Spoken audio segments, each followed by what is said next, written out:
Mesdames, Messieurs, bonjour à toutes et à tous, bienvenue au journal. Réunion extraordinaire du Conseil supérieur de la magistrature. Les attentats du 15 janvier dernier ont démontré que la question du terrorisme n'était pas suffisamment prise en compte dans le dispositif judiciaire burkinabé, d'où cette concertation. Les candidats à l'investiture démocrate et républicaine sont confrontés à leur première épreuve avec l'organisation aujourd'hui des caucus de l'Iowa. Celui qui gagnera dans cet État américain pourrait l'emporter en novembre prochain. Réunion ce matin à Ouagadougou du Conseil supérieur de la magistrature, une session extraordinaire qui se penche sur la lutte contre le terrorisme. Au lendemain des attaques dont a été victime le Burkina, il est apparu que le dispositif judiciaire burkinabé présente certaines failles appelées à être comblées au plus vite. Les membres du CCM se penchent donc sur cette question cruciale ainsi que sur les textes du Conseil au regard de son nouveau statut. Roger Cam, Jean-Emmanuel Ouedraogo, reportage. Sur la table du Conseil supérieur de la magistrature, la question du terrorisme. Les attaques du mois de janvier à Ouagadougou et dans le Sahel ont mis à nu les insuffisances du dispositif judiciaire burkinabé face à la menace. Il est donc devenu urgent de trouver des solutions. C'est vrai qu'on a un certain nombre d'arsenaux juridiques, mais les attentats effectivement ont montré que ce n'est pas suffisant pour appréhender tous les aspects du terrorisme. Mais ce n'est pas une mauvaise chose en soi, parce que quelle que soit la qualité du texte, je le répète, il faut le confronter à la réalité pour découvrir ses insuffisances et améliorer. De nombreux points du dispositif judiciaire sont à revoir pour plus d'efficacité face au terrorisme, à commencer par l'organisation même du système. Vous savez que chaque procureur est indépendant dans son domaine. Si ça frappe à Dori, c'est le TGI qui est compétent. Il va falloir voir pour coordonner tout cela, qu'on trouve un moyen pour que ce soit coordonné. Il faut qu'une structure soit basée quelque part pour coordonner tout ce qui peut se passer à travers le territoire, pour les enquêtes aussi bien que pour l'aspect judiciaire. L'autre enjeu de cette session extraordinaire du Conseil supérieur de la magistrature, c'est la mise en place d'un comité de résolution, une nécessité pour un CSM désormais déconnecté de l'exécutif et dont les décisions devront avoir plus de poids. Pour l'anecdote, le ministre de la Justice n'est là qu'en tant qu'invité pour l'ouverture des travaux. Oubliez les enceintes feutrées du palais de Kosiam, la nouvelle réalité, cette petite salle du Conseil burkinabé des chargeurs où il faut se faire sa place, c'est cela aussi le prix de la liberté. La sécurité dans la sous-région préoccupe également les députés membres du comité interparlementaire de l'Union économique et monétaire ouest-africaine, UEMOA. Leur première rencontre de 2016 s'est ouverte ce matin à Ouagadougou et va examiner les rapports d'activité de l'année passée et préparer les actions de cette année qui mettront l'accent surtout sur la lutte contre l'insécurité. Dilare Sieyen Zalissa Sanfo. C'est avec un souvenir pieux des victimes de l'attaque de Capuchino et de l'hôtel Splendide de Ouagadougou que le comité interparlementaire de l'UEMOA débute sa première réunion de l'année 2016.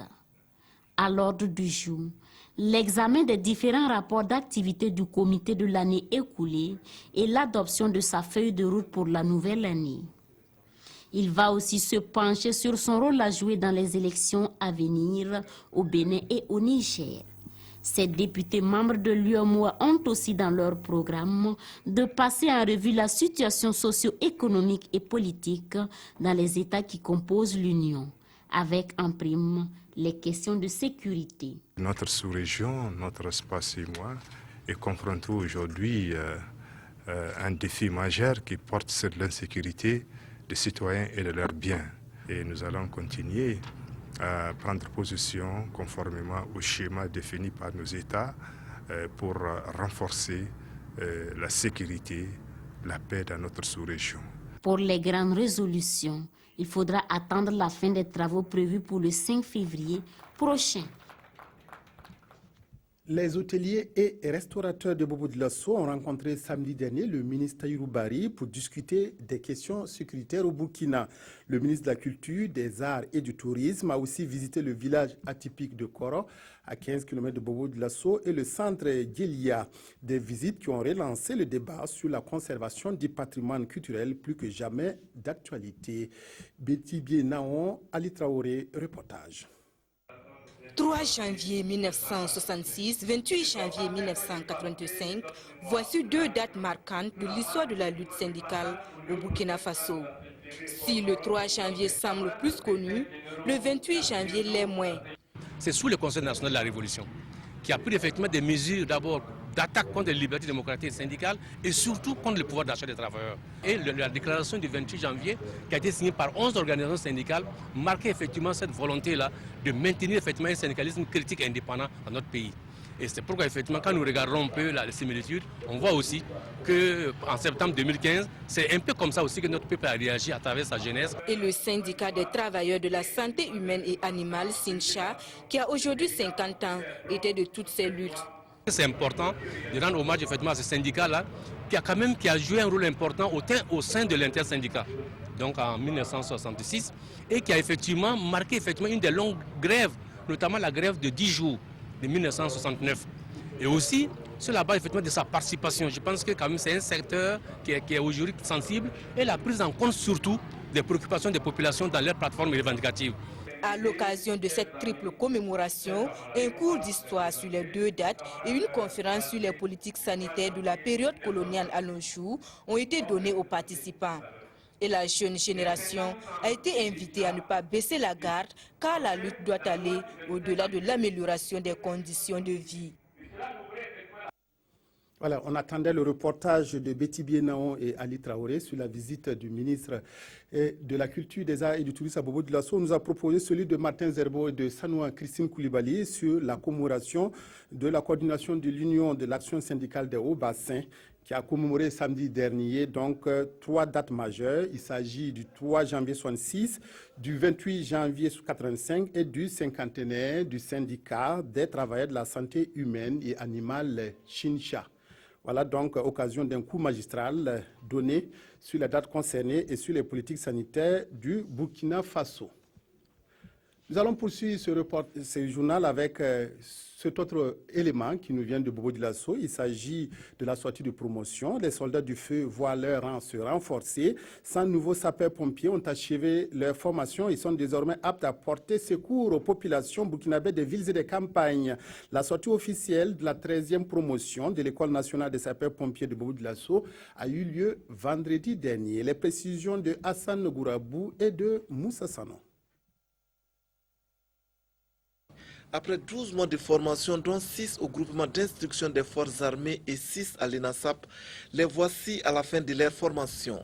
Tous les cours qu'ils ont eu à suivre durant leur cursus, durant les 6 mois ici à l'École nationale des sapeurs-pompiers, c'est vraiment des compétences, des acquis que je pense que sur le terrain, effectivement, ils pourront mettre en œuvre. On dit que l'homme ne finit jamais d'apprendre. Donc ce que nous avons déjà acquis, c'est la base, puisque la formation même dit la formation initiale de base. Et maintenant, il y a des formations spéciales qui viendront maintenant renforcer nos connaissances. Baptisé Renouveau pour accompagner le peuple dans son aspiration à un Burkina nouveau, cette 13e promotion des élèves sapeurs-pompiers est beaucoup attendue sur le terrain. Que déjà ils respectent ce qui a été, ce qui leur a été donné comme enseignement. Qu'ils puissent avoir beaucoup de passion et de discipline. Parce qu'en vérité, rien de grand ne peut se faire sans discipline et sans passion. Et dans ce métier où on est porté à l'amour du prochain, on est porté au don de soi, il est difficile d'être efficace, d'avoir des résultats si on n'a pas de la passion, si on n'est pas discipliné et si on ne sait pas avoir de l'abnégation. La cérémonie de sortie de cette 13e promotion des élèves sapeurs-pompiers s'est déroulée dans la pure tradition des écoles militaires, avec au programme entre autres une remise de fanions, d'attestations et d'épaulettes, un défilé et la démonstration du savoir-faire des nouveaux soldats du feu. Actualité hors de chez nous, l'État de l'Iowa choisit aujourd'hui les candidats démocrates et républicains qui s'affronteront en novembre prochain pour prendre un bail de 4 ans à la Maison-Blanche. Connus ou peu connus, tous les candidats ont jeté leur dévolu dans la campagne de ces caucus pour tenter de convaincre les électeurs indécis de cet État américain réputé faiseur de rois. À quelques heures d'un vote test pour les primaires américaines dans l'Iowa, les candidats les plus en vue jouent leur va-tout. Dimanche, chez les Républicains, Donald Trump n'a pas hésité à mettre en scène sa propre fille, Ivanka, et son mari.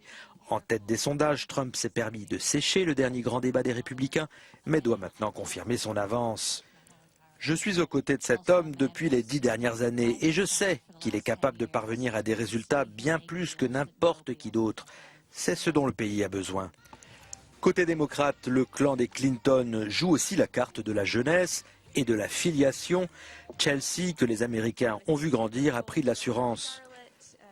Charlotte, ma fille de 16 mois, aura bientôt un frère ou une sœur. Et je suis vraiment bouleversé par le sens des responsabilités qu'aura notre prochain président, qui va diriger le pays et dans lequel mes enfants vont grandir.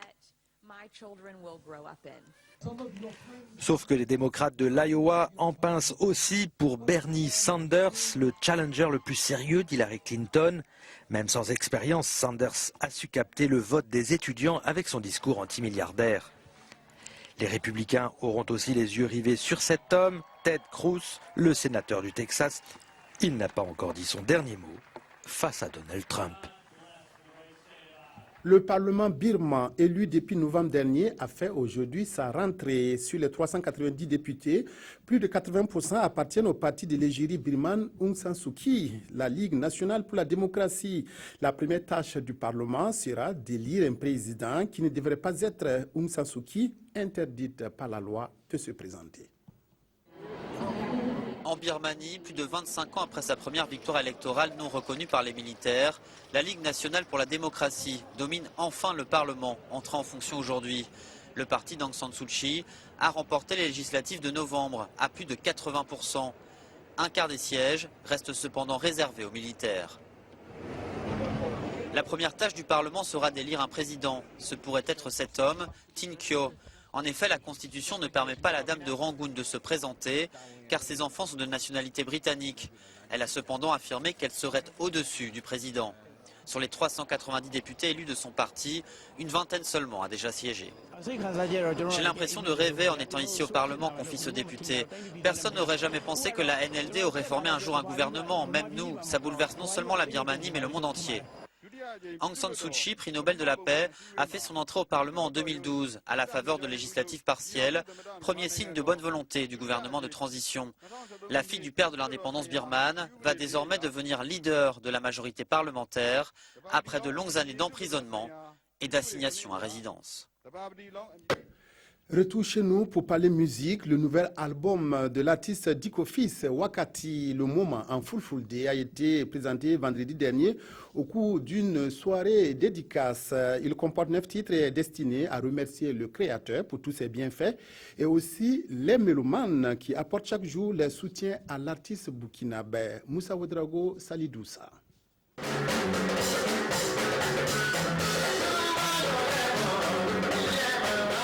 Après son album Finatawa en 2014, l'artiste Diko Fils est de retour sur le marché discographique avec un nouvel album, Wakati.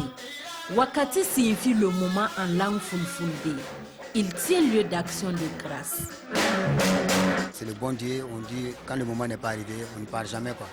Et avec la prière, la bénédiction de tout un chacun de vous, voilà, c'est pour cela que j'ai décidé de baptiser cet album-là, Wakati.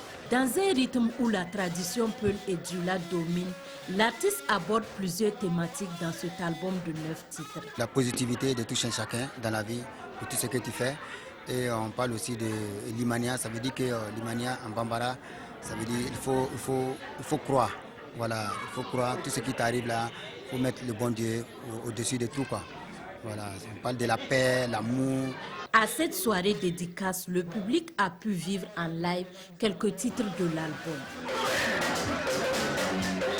Une prestation qui vient confirmer une fois de plus le talent de Diko Fils, selon certains spectateurs. Il bat toujours le record, il n'y a rien à dire, il est meilleur, c'est très bon, l'album répond à son nom. Des concerts en featuring avec des artistes de renom tels Baba Mal du Sénégal sont au programme de l'artiste. La revue de presse pour boucler cette édition. La rencontre entre les présidents burkinabés et ivoiriens en marge du 26e sommet de l'Union africaine à Addis Abeba est à la une des quotidiens de ce lundi. Aimé Solange Guigma les a feuilletés pour nous. La rencontre entre les présidents burkinabés Roch-Marc Christian Kaboré et ivoirien Alassane Ouattara à Addis Abeba le 29 janvier dernier est à la une de la plupart des journaux de ce 1er février 2016. C'est certainement pour dissiper le brouillard que les présidents Roch et Alassane ont saisi l'opportunité du sommet de l'Union africaine pour un tête-à-tête, explique Sidoya. L'ambiance détendue à l'issue de l'audience entre Roch et Ado est un bon signe, renchérit notre temps. Même si l'on n'est encore qu'au début, le temps est donné pour la consolidation du mariage de raison, précise le journal. Pourvu que cette convivialité d'Addis entre Kaboré et Ouattara ne soit pas un armistice de façade, espère aujourd'hui au Faso. Oui à l'amélioration des relations entre les deux pays, mais encore faut-il que justice se fasse, insiste le quotidien. Pour le quotidien, si le clan Soro avait au moins reconnu son rôle néfaste et avait fait son mea culpa, les Burkinabés pouvaient, dans une certaine mesure, engager un processus de pardon afin de répartir sur de nouvelles bases. Le journal estime que Alassane Ouattara devrait l'y aider par des conseils et au besoin des pressions. C'est la seule façon pour lui de montrer sa volonté de renouer la confiance entre les deux pays frères, conclut le quotidien. Voilà, c'est tout pour cette édition. Merci de votre aimable attention. Excellent après-midi à toutes et à tous, en compagnie de la RTB.